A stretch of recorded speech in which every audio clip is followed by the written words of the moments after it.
The broadcast is now starting. All attendees are in listen-only mode. Hello and welcome to the Daily Racing Form webinar for Breeders' Cup Saturday 2018. I'm your host, Peter Thomas Fornatale. Very happy to be here on this panel with two of my favorite handicappers and horse players. I've been looking forward to this all week. If you missed our Friday show, or show for the Friday races, I should say, that was a lot of fun too, a Timeform US takeover. You can find an archive of that broadcast at drf.com/YouTube, where you'll also be able to eventually find the archive of this one. You can ask questions through the webinar software. We'll get to as many of them as we can in the time we have allowed. But first and foremost, we're going to go through the races themselves, and we're going to start off by introducing our esteemed panel. First of all, he is the national handicapper for Daily Racing Form. He's playing hurt, but he's absolutely as sharp as ever. He's Mike Watchmaker. Watch, how are you? Okay, Pete, how you doing? Things are good. We're also welcoming in author, respected handicapper and horse player, the Southern California handicapper for Daily Racing Form, Brad Free. Brad, what's going on? Everything's great, Peter. Looking forward to diving into the Breeders' Cup. Friday is done, and now we're going to look forward to Saturday. So we got a lot of ground to cover. Let's do it. We're going to start off with race 3. It goes at noon Eastern on Saturday. It's the Breeders' Cup Filly and Mare Sprint. Watch, we'll start with you. Is this a race you're going to be participating in? Well, oddly, it's not part of a early Breeders' Cup Pick 4, which is a little weird. There's a Breeders' Cup Pick 4 that begins in the next race, the Turf Sprint, that actually overlaps in the last leg with the new Breeders' Cup late Pick 5. So I'm a little surprised at that. So I'm going to have to see some interesting things to play this race vertically. As far as my handicapping opinion in the race goes, I mean, if Marley's Freedom runs back to her ballerina, she'll probably win. But I think she was really hurt by the post draw. I think she's kind of locked into a wide trip at this point. And I'll be darned if I'm going to take 8-5 or 2-1 on a horse who's going to be locked into a wide trip like that, even if she looks much the best on paper. So I took a bit of a flyer here with Mia Mischief. Mia Mischief just ran into a freaking dream tree last time in the Prioress, but she was a willing second in that race. She ran well when she was second in the Test 2 starts back, and I think notably she was the stakes winner at the distance over the racetrack on the Kentucky Oaks undercard when she won the 8 bells. And Mia Mischief likes to be close to the pace, but she's not a must-have to lead type, and she's going to be a bit of a price. And I just took a bit of a flyer with her. Seems like a very logical approach, well-reasoned stuff. Brad, where are you here? Interesting to hear Mike talk about Mia Mischief. I thought that I would kind of be the lone wolf. I like her. I respect her. She's my second preference. I think that she's certainly live in this spot. She's drawn outside her main pace rivals, those being Selcourt and Miss Sunset. I respect Mia Mischief, and at 15-1 might be worth fooling around with. Having said that, I like the favorite. I think Marley's Freedom is just the best horse in the race. I think the pace scenario benefits her immensely. You have, I count 4 confirmed front runners and 4 other pace pressers.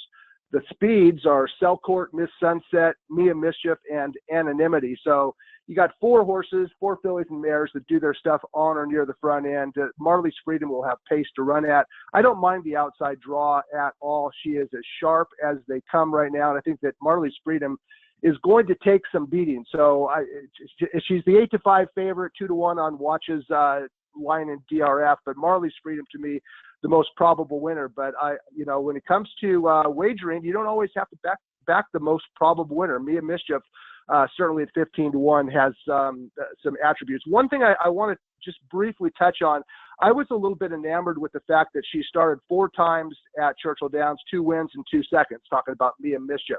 And that's certainly a positive. And then I started looking back at some of the Breeders' Cup Filly Mare sprints over the last 11 years. 7 of the 11 winners were making their first start at the host racetrack. Another one, Finest City, was 0 for 5 at Santa Anita before she won the Breeders' Cup Filly Mare Sprint. So I guess the point I'm making is that established form over the Churchill Downs main track, while it is an attribute, I don't think it's a deal maker, so to speak. And the same thing applies to Finley's Lucky Charm. So I like the favorite, Marley's Freedom, and I respect Mike's top choice, Mia Mischief. Let's pause for a second on this idea of the wide post positions in some of these races. Now, obviously, it's going to be an individual discussion based on projected paces and, of course, if we're talking about a 1 or 2 turn configuration and what the distance is. But it does seem like you guys have an opposite point of view about what the post might mean for Marley's Freedom. How important, Mike, is the post to your knocking her, and how much is it just that you're concerned about the price? Well, I think it's a combination of the two. I just don't want to take 2 to 1 or 9 to 5 or 8 to 5 or whatever short price she's going to be, but she will be a short price on a horse that's going to, have a 5 or 6 wide trip. And she's going to have a 5 or 6 wide trip because she has a 13 hole and because she's got Mike Smith on her. And she's just going to be way out there. And the other thing is, you got to be careful about the way this track plays. I mean, there are times at Churchill, and it wasn't the case yesterday on Wednesday, but there are times at Churchill where the rail is absolutely the place to be. And as this track dries out once the rain finally relents here in Louisville, I think it's incumbent upon anyone who's playing these Breeders' Cup races to see, how this track plays. It certainly was speed favoring on opening day last week, and throughout the brief September meet, there were many days where the rail was absolutely gold. So, you just got to keep that in mind a little bit too. And if that is indeed the case, then, Marley's Freedom becomes a big bet against for me because of the Churchill's football. I think that's a great point about the way that the track might be playing. And as for the weather, for those who don't know, still raining here, expected to clear off late this afternoon. We're just going to have to watch and wait. We can't even really intelligently hypothesize about what that's going to be. But I think the difference between the two perspectives we're hearing, for me, what would break the tie in the way I vote would be entirely that. How is the track appearing to play? We're not going to have a ton of dry races before we have to make decisions here, but it's just something we're going to have to make the best guess we can. Let's move things along here to the second of our Breeders' Cup races on Saturday. It's the Breeders' Cup Turf Sprint. Brad, we'll start with you. Well, 5.5 furlongs at Churchill Downs. It's a relatively new distance. I believe that they just started this year. It used to be just 5 furlongs. This race is a scramble. I mean, there are so many different ways to go. I ended up, just because I had to pick somebody, with Disco Partner, whose win last time out at Belmont Park was absolutely demonstrative. I mean, he never looked like a loser at any stage of the race. He won by more than 4 lengths. Confidently handled. He enters this year's Breeders' Cup Turf Sprint with the exact same pattern as a year ago when he finished a creditable third, beating only a half length. And I think the Disco Partner, if he can run back to that Belmont race, I think that he's the most probable winner. There was some talk that maybe he doesn't really like some give in the ground and the turf course will be wet. I respectfully disagree with that analysis, because this horse has run well on soft going. He's run well on a good course. He has run well and run poorly on firm courses as well. So it just depends on which Disco Partner shows up. The course condition does concern me a little bit, enough to not want to settle for a short price, and Disco Partner is certainly one of the favorites, but I think he's the horse to beat. For a 5.5 furlong turf sprint, this race came up surprisingly light on early speed. I mean, to me, there's only 2 main front runners, those being Richard's Boy and Conquest Tsunami, drawn near the outside. I think the Disco Partner can be forwardly placed, and if he runs 2 alike, I think he wins this. But again, 7-2, not a great bargain. The one horse I wish I would have picked higher in the analysis is a 3-year-old by the name of World of Trouble. His win against nobody last time out, 3-year-olds in the Allied Force at Belmont, was outstanding. He won by more than 5 lengths. He's had 2 months since then. He has a forwardly placed running style. He should get a great trip sitting right behind the speed, and he is a danger at 6-1, World of Trouble. But my top selection is the morning line favorite. That's Disco Partner. Mike, how do you see it? Well, I picked World of Trouble because I readily admit that he's beating a completely different brand of racehorse that he has going 2 for 2 in his turf sprints so far. But visually and against the clock, his win in the Allied Forces was really strong. And most importantly, he's a proven commodity on off turf. He really, really likes it. And the other thing I like about World of Trouble is he's a 3-year-old who's very lightly raced, and we don't know what his ceiling is yet. And we know exactly what the ceilings are for all of these other older horses. And World of Trouble, I think, still has another step forward in him. And I think just off the numbers alone, he could win. But if he takes another step forward, he could absolutely win. I got to say that, I respect that immensely, but I believe he's dead wrong about Disco Partner in terms of his affinity or ability to handle an off-turf course. One of the reasons why his Belmont Turf Sprint win last time out was probably the best race he's ever run is because there was a little bit of cut in the ground. And he is notorious for not firing on courses like that. I mean, you could say that, well, he finished third on soft turf in this race and he finished third in soft turf in this race. He was also a heavy favorite in those races and he never really ran a jump in any of them. He does not handle deep, soft turf courses. And I think that that's what he's going to catch in this race. He's not nearly as good at it. Or maybe, he's suddenly become a different racehorse. But, he's a very cool horse, and I know him like the back of my hand, and he's not the same horse on deep turf courses. And I think, and the way it's been raining here, I don't think he's going to get the footing that he wants. All right, 2 different views on Disco Partner, some interesting ideas when it comes to the turf sprint. Now let's move on to the Breeders' Cup Dirt Mile, and Mike, we'll keep it with you. Well, my strongest opinion in this race is that I'm absolutely trying to beat Catalina Cruiser. He's obviously a very talented horse, highly talented horse. He's been unbeaten and untested in 4 career starts, but in his 2 stakes wins, San Diego and the Pat O'Brien, he had easy trips against much softer company, particularly in San Diego, where he absolutely went out there and walked on the early lead. Can he win this race? Of course he can win this race, but he's a short price favorite that I'm willing to take a shot against. Unfortunately, my top pick in here is going to be the second choice, and that's City of Light. City of Light, I thought, was a very unlucky loser, went second in the Forgo at Saratoga. I mean, he had a ridiculously wide trip while Whitmore came through an opening that you could have driven 3 tanks through towards the inside in the stretch. He's the only horse this year that has beaten Breeders' Cup Classic favorite Accelerate, and he did it on the square in the Oakland Handicap. That was going 2 turns. The 4 goes at 7 furlongs. I think a 1-turn mile is squarely in City of Light's wheelhouse. One long shot I want to mention here that I think is a little bit sneaky, and I picked him second, is 7 Trumpets, who's an improving 3-year-old whose races are better than they might actually look on paper. 7 Trumpets, I thought, was a very good second in the Alan Jerkins 2 starts back. He was 32-1 that day. It was a surprising effort on his part. He came back and validated that performance with a 3rd McGallant Bob on the Pennsylvania Derby undercard. He was the best horse in that race, and he should have won it. The rail was dead, as it usually is at Parks on Pennsylvania Derby Day. Absolutely dead.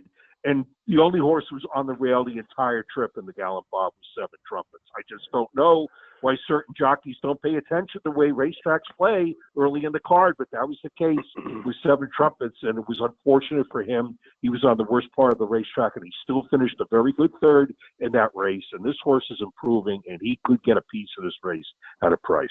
We talked about post positions earlier. Mike, does the rail draw for City of Light give you any pause? A little bit. A little bit, because there's that wacky little bend that they make into the backstretch from the 1 mile chute here at Churchill. And the inside post does concern me a little bit, but he's got enough. The City Light has enough position early speed, I think, to get out of the gate and at least not get shuffled back in the early stages. Brad, how do you see this one? This was one of the more simple races on Breeders' Cup Saturday to handicap because you can pretty much visualize how the race is going to unfold. There are really only two front runners. In fact, you could argue there's only one, and he happens to be the favorite, Catalina Cruiser on the outside. He's probably the speed of the field, and he could get out there and just cruise along unchallenged and be long gone. This is a fast, improving horse, but I agree with what Mike said. His wins this summer in California, those were races that he almost had to win because there was nobody in there to pressure him. There was no real significant second choice to battle him. And he did what he was expected to do, and he won them both in a romp under ideal conditions, ideal circumstances. Maybe the same thing will happen on Saturday, and Catalina Cruiser will race gate to wire. I respect him. He's my second preference. I like the horse on the rail, City of Light, because he does have enough speed to be forwardly placed, and I would be surprised if he was farther off the pace than in second position. From down there, Javier Castellano is going to allow this guy to use his speed, probably sit second. City of Light is a tough, seasoned veteran, the only horse this year to finish in front of Accelerate. He ran super in the 4-go. As Mike said, he was wide every step of the way, probably was best that day. This guy is training super for his first start since late August. And I think City of Light has a chance to upset Catalina Cruiser. To me, it's a two-horse race. If I had to throw in a long shot to make the verticals, somewhat memorable, it would be number 9, Giant Expectations, who had a good prep race under his belt. And he's coming back, second start off a layoff, and I expect Giant Expectations to move forward. But for me, the Dirt Mile is a two-horse race, and I picked City of Light over Catalina Cruiser. 2 votes for City of Light in the Dirt Mile, and that'll send us on to the 6th race. This is the start of the Pick 6. For those of you who pay attention to these things, it's a $1 million guaranteed Pick 6 on races 6 through 11. Breeders' Cup, Filly and Mare, Turf. Brad, who's your preference? This is a good race, a good field. I mean, Chad Brown has 5 of the 14 runners, and they are good, including Sister Charlie. But when all is said and done, I think that the best horse in the race is coming from overseas, and that's Wild Illusion, who has won back-to-back Group 1 races. Charlie Appleby and Godolphin won this race a year ago with Wuhaida.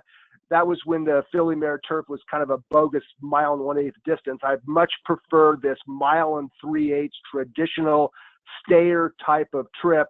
And Wild Illusion, she ships over here in top form. She's a 3-year-old filly getting good. She tends to get good in fall. She's the 7-2 second choice on the track's morning line. I think Wild Illusion will be very tough to beat. And then as far as Chad Brown, I mean, Sister Charlie, what has she done wrong this year? She won the Beverly D. She won the Diana. She is absolutely the top of her game. She's the best of the Chad Brown horses. And those are the only 2 that I'm really interested in here. I would like to come up with a creative opinion and make a shot at a price. That's going to have to wait till a little bit later on in the card. But I like Wild Illusion and Sister Charlie in the Filly Mare Turf. It does look like a case of Chad Brown versus the world. Mike, whose side are you on? I'm on Chad Brown's side, but not with the horse that people will probably expect. Number one, I made in the DRF line, I made Wild Illusion the favorite. I think she's going to be the favorite. I think you're right. The thing that could, and she absolutely can win this race. I have no qualms with her. I picked her third. I just as easily could have picked her second or on top. I have no dispute with her. My concern with Sister Charlie, who I picked second in this race, is she originally was supposed to run in the Flower Bowl, and she got a foot bruise, and she didn't. And in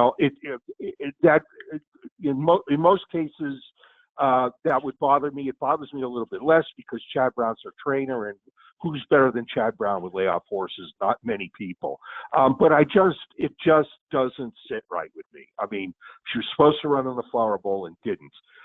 In her absence in the Flower Bowl, 4-star Crook ran a big race, a very big race. And 4-Star Crook is the one I'm taking in here on top because I think she's going to offer a little bit of value, and I don't think there's a heck of a lot between 4-Star Crook and Sister Charlie. And if you think Sister Charlie is a win contender in here, then you have to think 4-Star Crook is too. Now, I know that 4-Star Crook, first of all, is the only one to have beaten Sister Charlie this year. She did it in the New York Stakes. Sister Charlie had a terrible trip in that race.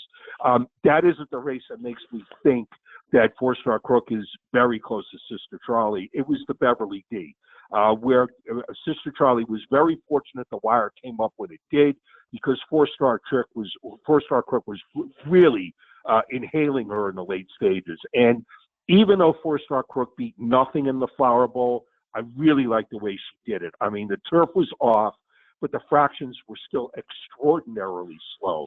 And despite the slow pace, she came from last, and she just overwhelmed that field with a powerful finish. 4-Star Crook's never been better. She likes soft turf, and I just thought that she offered value in a race where I have no dispute between her and Wild Illusion and Sister Charlie. All right, some good ideas for the Breeders' Cup Filly and Mare Turf. The 7th race kicks off the $2 million guaranteed late pick 5, one of the classics. Do you think they'll exceed the guarantee, Pete? Do you think they'll exceed that guarantee? I think they will. These guarantees are a little bit ridiculous. But, I thought if I just slid it in there, Mike, you might let it go. I guess not. I do think they'll make the number. The Breeders' Cup Sprint, one of the classic Breeders' Cup races. Mike Watchmaker will keep it with you. I like Promises Fulfilled in here, and I'm against Imperial Hint, and I'm taking a stand right off the bat in my pick 5 play. I'm not going to have. I picked Imperial Hint third out of respect for his ability, but he's not going to be in any of my tickets because, he won the Vosburg easily last time out, but he beat absolutely nothing. And he's over to with Churchill Downs, and I have real doubts whether he likes this racetrack. Promises Fulfilled. I think the defection of XY Jet last week really, really helped the chances of Promises Fulfilled, who I think is now the controlling speed in this race. He's rock solid.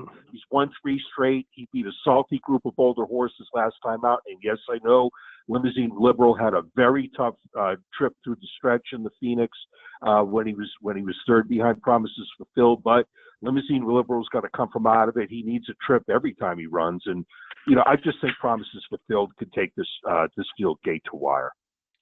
Brad, what's your thoughts on the Breeders' Cup Sprint?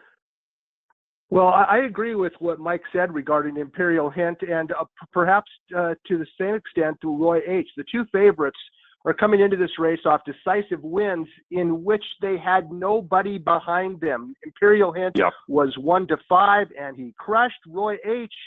He was even money. His main rival, Ransom the Moon, did not show up that day and was subsequently retired. He got an all-time great trip.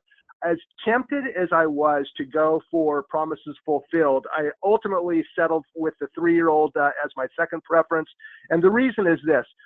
Trainer Peter Miller and owner Rockingham Ranch have 2 horses in this race, Distinctive B and Roy H. Obviously, Roy H., defending Breeders' Cup Sprint winner, is the more accomplished of the 2. So what is Distinctive B's strategy going to be? I think it's going to be to go after Promises Fulfilled early on.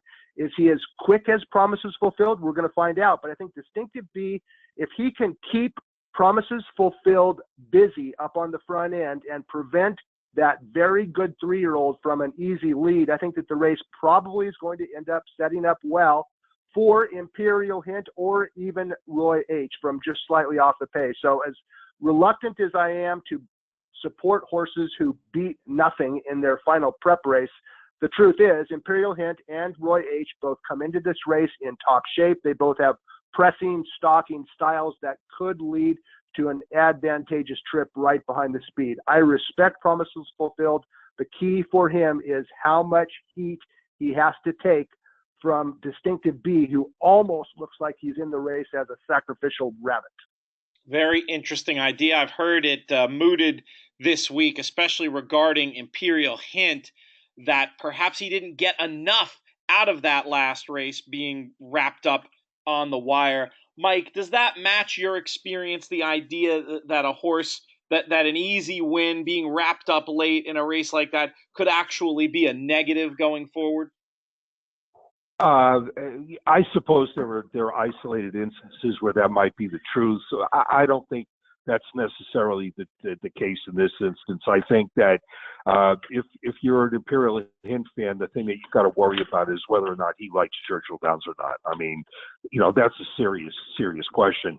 And I certainly I want to go back to Brad's point, and I certainly understand what he's saying regarding Distinctive B. I mean, he certainly does look like he's only in this race to make promises, fulfill his life miserable.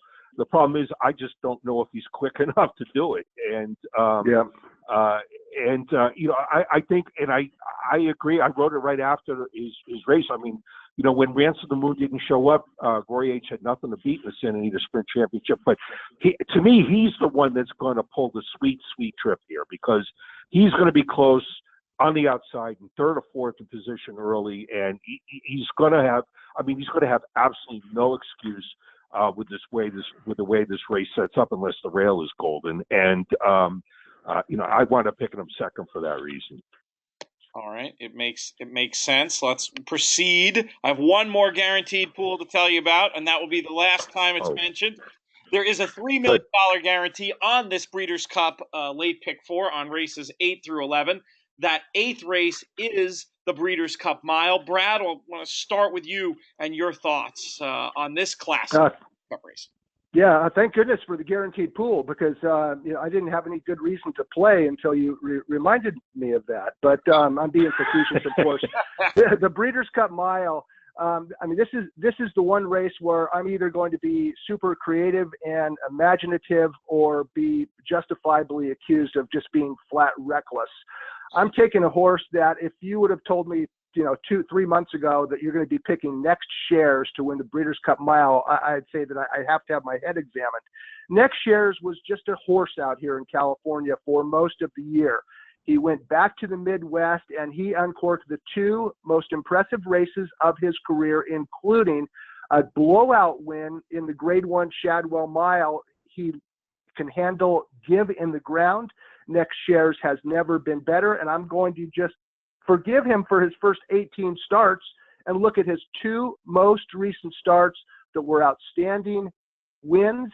And there's nothing better in racing than a sharp horse moving up in class into a race in which the conventional wisdom is he's just not good enough. And that might be right, but at the price, 10-1 on the Track's morning line, Next Shares is my top selection.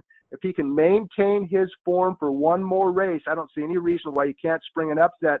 And even though you think Turf Milers that Europeans should dominate this race, in the last 7 years, only one European horse has won this race. So this is a race that the stateside runners can, in fact, have success in.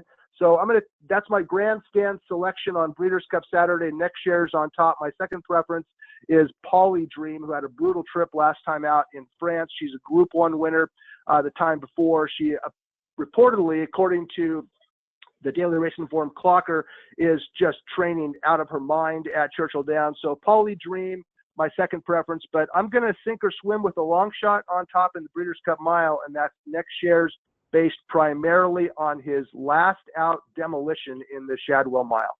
I don't think anyone can accuse you of being reckless when you see the 106 speed figure staring you in the face. True. That's true. That was a big number for sure. Mike, what do you think about this one? Well, I just think that our turf male division this year has been pathetic. It's just been so weak. And I just can't trust anybody in it. And I'm all Europe here. My 1, 2, 3, 4 picks are all European horses. Polly Dream has been bet with the British bookmakers like this race was run in October. She's taken a flood of money, and it's like, she's already gotten the winner's check. I mean, and I understand it. I mean, she's obviously a high class mare who had a terrible trip last time out. And she's got a lot of ability. She's in excellent hands.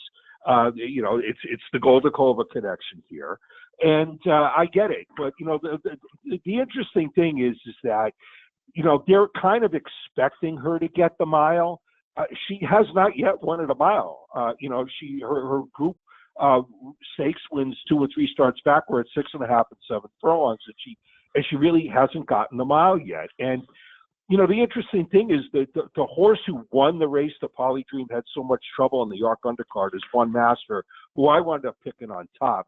And I picked her on top because she's obviously vastly improved. She was 47-1 in that race. She's obviously vastly improved. But the interesting thing is that if you go back and look at their previous European form, One Master's previous European form isn't that much worse than Poly Dreams is, and yet you're going to get 3 or 4 times the price that you get on Poly Dream. So while I think Poly Dream is extra dangerous in here, I'm going to take a shot with One Master. Yeah, I mean, Poly Dream had trouble, but One Master won that race, a Group 1, and she just might be much improved, and she's going to be the bigger price. And and then underneath, I took the Aidan O'Brien horses for my 3rd and 4th spot. And I'm just gonna, for me, it's all Europe in this race. 2 different approaches. Both of them have merit behind them. Part of the fun of listening to a show like this is to hear what other horse players have to say and see what that jogs in your mind and how it helps you ultimately make those tickets, make your final decisions, and construct your bets. Given some excellent information top to bottom here, and I'm sure that will continue in the Breeders' Cup Distaff. Mike, what do we do with Abel Tasman? If you use her at all, you got to use her defensively. I mean, I simply can't trust her after that race in the Zenyatta last time. I mean, she's done that before. She's run miserable races and rebounded with big ones, but I just can't trust her off losing at 1-10, and not just losing, but being beaten the length of the stretch at 1-10 last time out in the Zenyatta. And I picked her 4th only out of respect for her past accomplishments, and with the understanding that if she decides that on Saturday she's going to run her best race, she's probably the best horse in the race. But I just simply do not trust her. To me, I wish I had a clever idea in the race. I don't. I think the older filly and mare division, older female dirt division, has really fallen apart this year. There's no depth in it, very little quality in it, and the 3-year-old fillies, Monomoy Girl, Midnight Beast, look like absolutely the ones in here. And I picked Monomoy Girl on top. She's going to be the favorite in the race. I know. I'm sorry about that, but she's the controlling speed in this race, and even though she was disqualified from first in the cotillion and placed 2nd behind Midnight Bisou, I thought Monomoy Girl ran a huge race that day because, as I strongly believe, the rail was dead that day, and she was forced into a rail trip for at least the first 6 furlongs of that mile in the 16th race. She was on the dead rail for much of that race, and she still managed to get to the finish line first. She's just a really good filly. But I will say, I think 1 mile and an 1/8 is the very outside of her effective distances, and this race is at 1 mile and an 1/8. But I went with Monomoy Girl here. Brad, how do you see it? What have the vibes been about Abel Tasman? Well, that was a bizarre effort, or non-effort, I should say, in the Zenyatta. And as soon as they broke from the gate and Abel Tasman was back trailing the field, you knew that she was in trouble right off the bat, because one of the things that trainer Bob Baffert has said that has made her a better filly this year at age 4 than she was at age 3 is that Mike Smith has been able to put her into the race, Abel Tasman, and that's exactly what he did in her 2 previous wins, both Grade 1. She was forwardly placed, and she got first run on the speed. That did not happen in the Zenyatta. It was a horrible race. Now, based on that, I don't blame anybody for taking a stand against her. However, she has rebounded in the past from subpar efforts. Her fourth place finish in the La Troyenne at 3-5 in her first start of the year at Churchill Downs in May was horrible. And then she came right back and just crushed the Ogden Phipps by 7 lengths. So she has a history of rebounding in the past. And if Mike Smith can get her forwardly placed, then she's going to be sitting second right behind Monomoy Girl, who, as Mike said, is the speed of the field, and she could get brave out there. But in a race that, to me, it boils down to one of those two. Either Monomoy Girl races gate to wire, or Abel Tasman sits second behind her and wears her down in deep stretch at 1 1/8. And I think that those two fillies pretty much lock up the race. Monomoy Girl on the front end, Abel Tasman sitting just off, and I'm going to side with Abel Tasman. But that last race was not good. There's no way to paint a pretty picture on a 5th place finish at odds of 1-10. I like Abel Tasman despite her dismal effort last time out. We've got some real star power at the top of the market. It's a race I'm really looking forward to watching. Not as sure about betting it, but we'll see. Sometimes we get pressed into coming up with something. Not that you need to on racing as good as the Breeders' Cup, but I think you guys have the right ideas in there. Pretty straightforward stuff. Let's talk about race 10. It's the Breeders' Cup Turf. We have another one of these USA versus Europe type situations, but in this case, it might just be Enable versus the world. Brad, how are you going to approach this year's Breeders' Cup Turf? I'm going to watch it as a fan because I have really no interest in backing Enable at even money, but I think that she's one of the more probable winners on the card. I mean, this is a superstar mare, 2-time winner of the ARC. I don't need to recite her achievements, but it's pretty obvious to everybody. And unlike other previous ARC winners, she actually comes into the Breeders' Cup as a fresh filly, making only the 3rd start of her career. She's just far and away the best horse in the race. Trainer John Gosden believes she actually could improve off her ARC, and if she does, everybody else is running for second. I'm not interested in backing a horse at a short price in the Breeders' Cup, but I think that I'll be surprised if Enable does not win this race. And I would really appreciate it if people would stop talking about this so-called ARC to Breeders' Cup Turf jinx that it apparently is in play, because nothing could be farther from the truth. Yes, it's true that Dancing Brave in 1986 finished off the board at 1-2. The following year, Trempolino, who won the ARC, came back and finished second behind the favorite in the Breeders' Cup Turf. How about Saki in 2001? He won the ARC and finished second by a nose to Tisnow in the Breeders' Cup Classic. In 2015, Golden Horn, runner-up at 4-5. And in 2016, Found. She won the ARC. She came back and finished second in the Champions, and she finished 3rd in the Breeders' Cup Turf. My point is, the sample is so small, and it's not right. It's inappropriate for anybody to say that you can't win the ARC and then win the Breeders' Cup. And in the case of Enable, I think she'll win this race, put that theory to rest, and go on to have an outstanding afternoon Saturday at Churchill Downs. Enable at even money, my top choice. Mike, I'm curious who your pick is in this race, and I also want to know how you plan on approaching it from a wagering point of view. Well, this is the next to last leg in that new late pick 5, which I will be involved in, and I am not going to single Enable, and I picked her second in here. Can she win? Of course she can win. I mean, I have her 4-5 as a DRF line. I think she'll be odds on.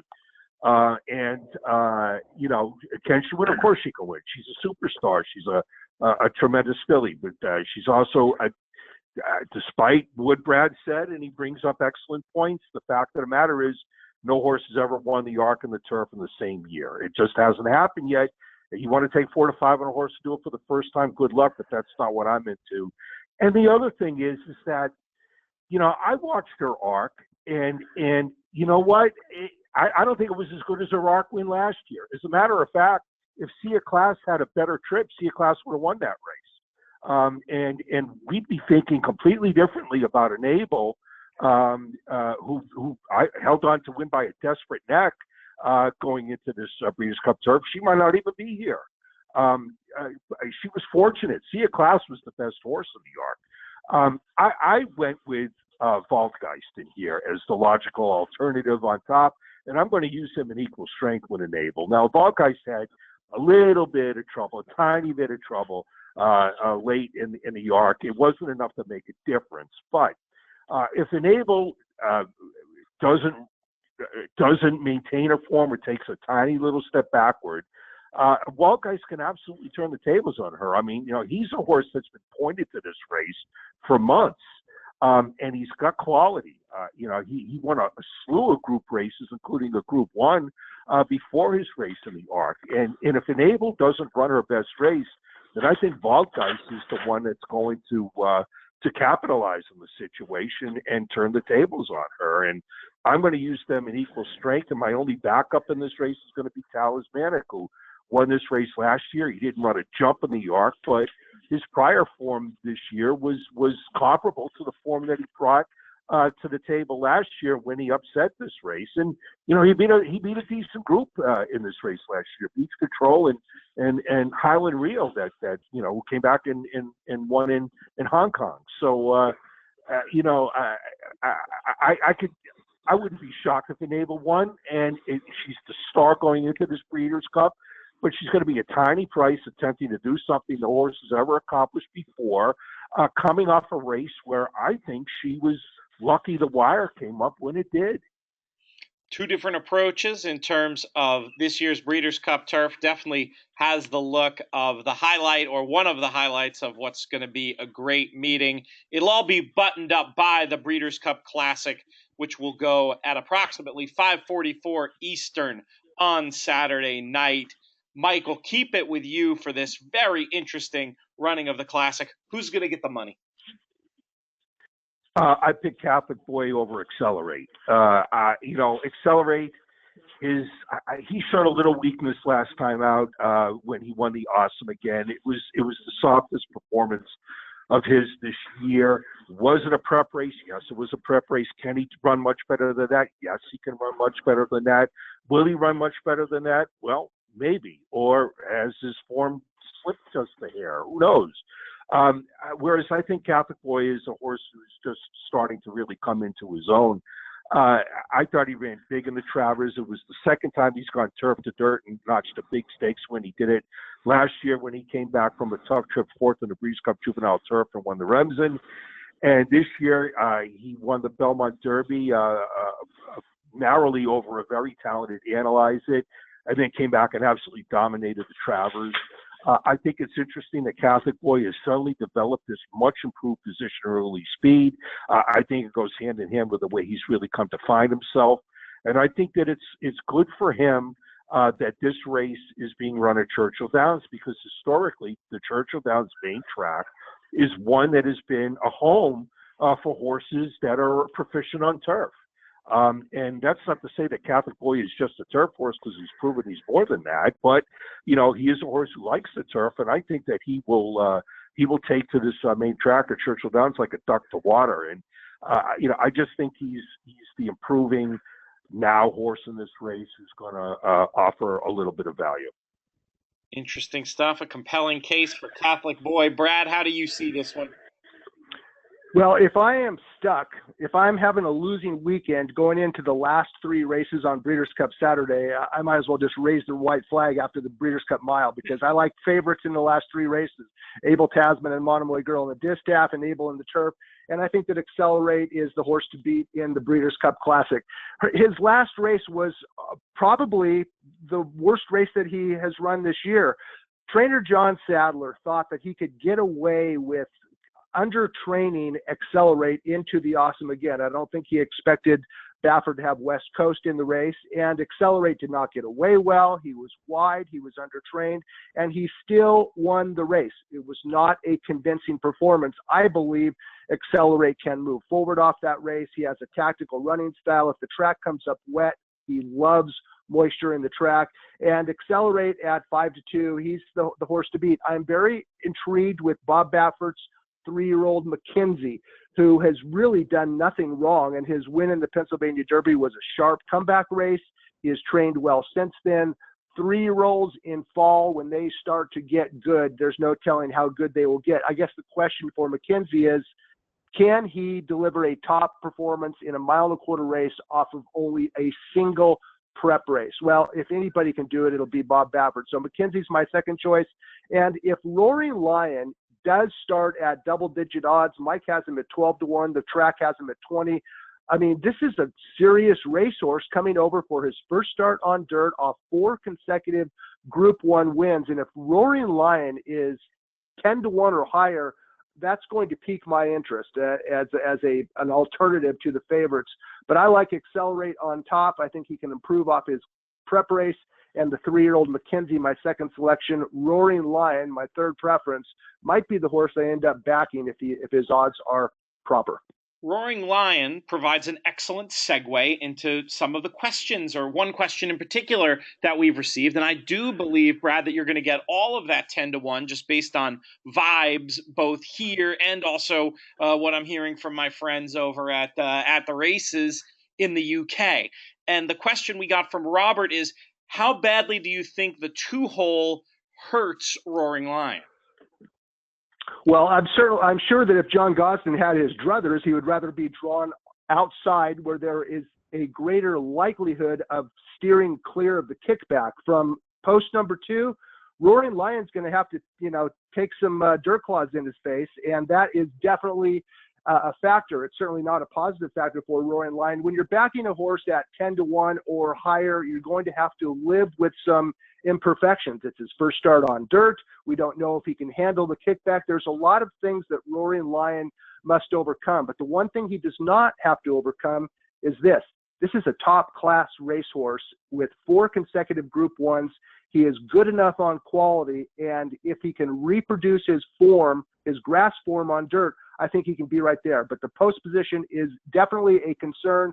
At 10-1 or higher, I'm not going to be too bothered by it. We got another question about inside posts. Somebody wants to know, why isn't Deep Inside in the Classic considered as terrible as it is in the Kentucky Derby, since the races are run at the same distance?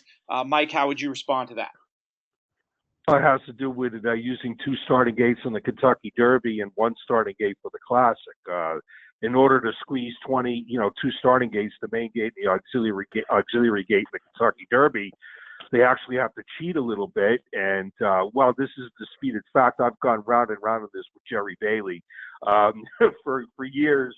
But you break from the 1 hole in the Kentucky Derby, and you've got to make a right-hand turn, or you're going to run smack into the rail. But this is just a 14-horse gate, and it could be moved, positioned further out in the racetrack where they don't have those considerations. So the rail, trying the rail for a 1.25 mile race in the Classic is not nearly the best sense that it is in the Kentucky Derby. Another post position question. These are good. I think these are relevant to everybody, so I'm going to keep going with them. In which race does the outside post hurt a theoretical contender at this year's Breeders' Cup the most?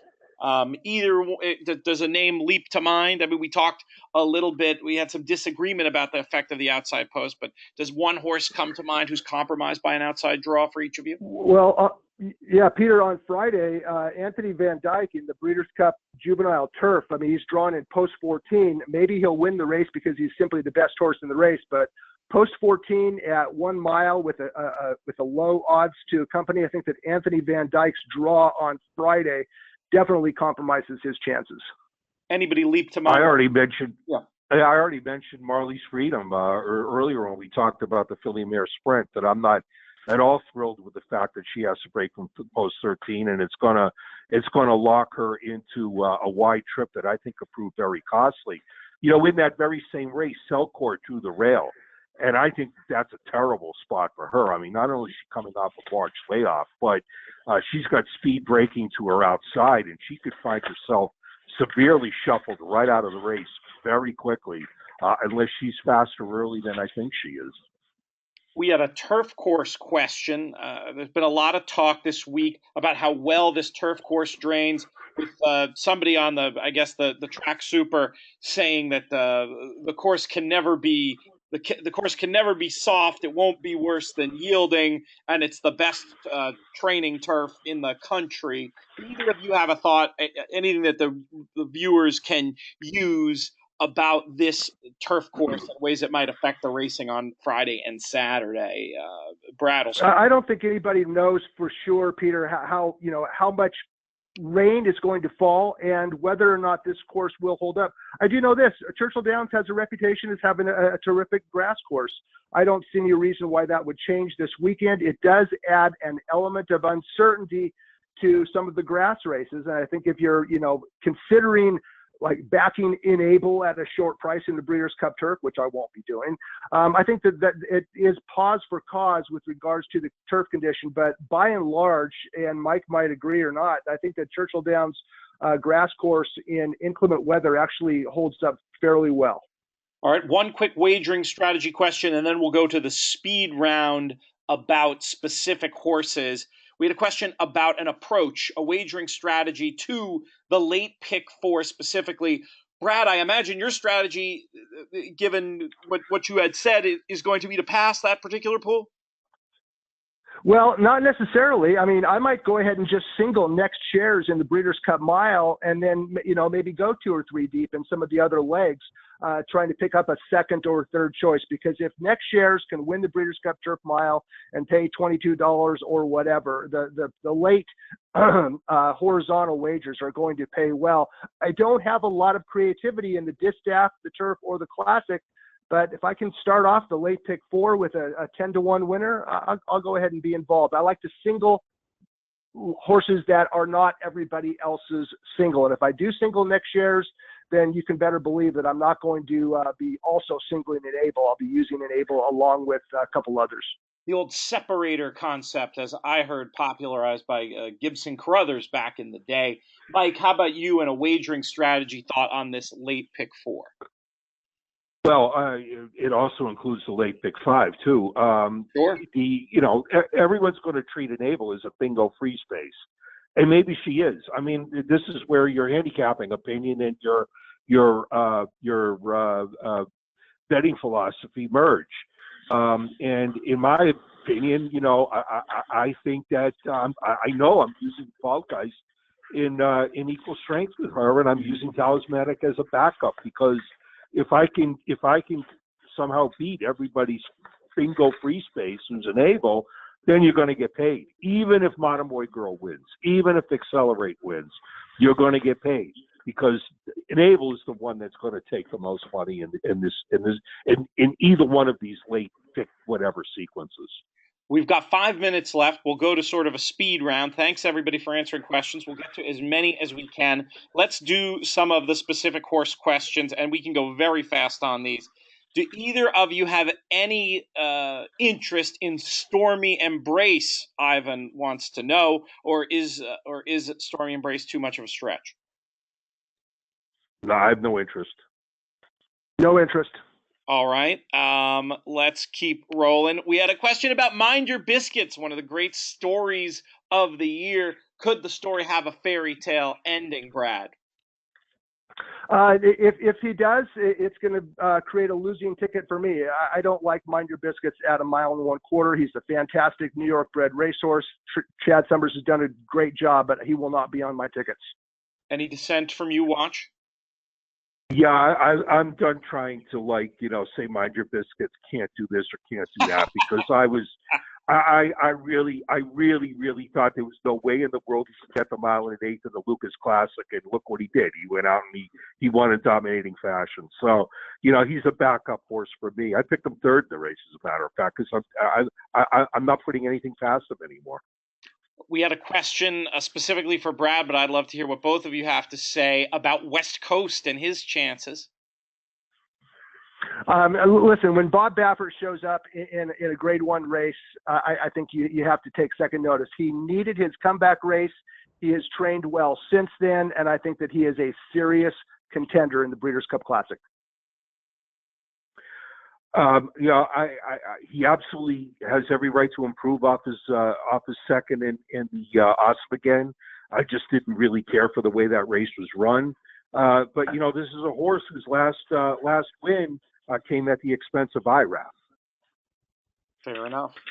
Brad, how do you think the Peter Miller runners will handle the less than firm ground in the turf sprint? Well, considering that they've basically showed up and run well on every course that they've been on, again, as I said earlier, it adds an element of uncertainty. But in the case of Stormy Liberal, who's one of the contenders in the Breeders' Cup Turf Sprint, I mean, he's run well virtually wherever he goes. And if you're in a photo finish with Stormy Liberal, chances are you're going to come out on the wrong end. He's been in 6 photo finishes in his career. He's won all 6. I'm not going to let the condition of the grass course talk me off of any particular horse, but I might be a little bit hesitant to take a short price. Stormy Liberal is a horse that I definitely respect in the Breeders' Cup Turf Sprint. All right, we'll go back to a wagering strategy one, sort of a two-parted wagering strategy one to end on. And the question is, and I think I know yours, Brad, but a potential single in the pick 6 and then a potential race where you'd want to spread as much as possible in multi-race wagers. Well, like I said earlier, I'm going to probably sink or swim with a crazy horse in the Breeders' Cup Mile next shares. And, I'm not going to say that a 10-to-1 shot has to win this race. A lot of things have to happen. But if I happen to be right, I'm going to put myself way out in front of most everybody else. I'm going to single next shares at a big number in the Breeders' Cup Mile. And as far as spread races go, I mean, to me, the Breeders' Cup Classic, if Accelerate does not win, and if McKenzie is still a race away from top form, I think there are a lot of horses that could win the Breeders' Cup Classic, including Roaring Lion. Mike, where do you single and where do you spread? Well, I'm not necessarily singling anyone, but in the pick 5 play that I posted on our website on DRF.com, I do have one race where I have a lone A horse, and that horse is Monomoy Girl. So she would be the one that I would say in the late sequences would be the one that I would lean on the heaviest. And the 2 races that I think are absolute spread races, one of them is Brad's single, the mile, and the other one is the Classic. Those races I'm going deep in. All right, that's all the time we have. I want to thank you guys both so much. For much more from both Brad and Mike, check out drf.com and, of course, the Daily Racing Form in the paper. Tons of great content coming up in the next few days. Thank you guys so much for taking the time out to join us. You knocked it out today. Thanks, Peter. You're welcome, Pete.